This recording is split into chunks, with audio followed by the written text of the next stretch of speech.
Welcome to the Banker Lamp. Please enjoy the video. You start by powering devices in the correct order because the remote establishes the control link. Power the remote first, then press and hold the Mavic Pro power button until LEDs initialize. Once done, connect your phone to the remote with the provided cable and launch DJI Go. Make sure you grant location and storage access so maps and firmware load.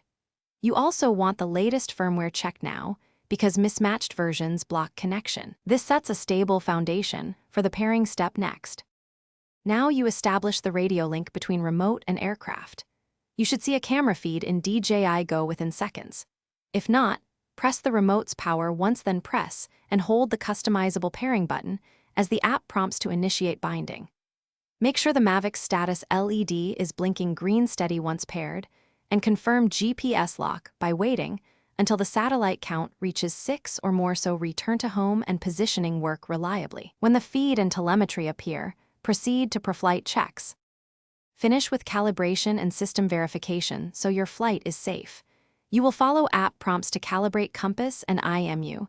Do this outdoors away from metal and repeat until stable. Next, test gimbal movement and record a short clip to confirm SD card writing.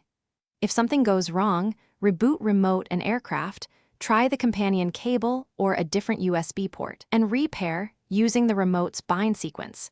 This resolves most link failures and gets you flying reliably. Thanks for watching. If this was helpful, leave a like and consider subscribing. See you next time.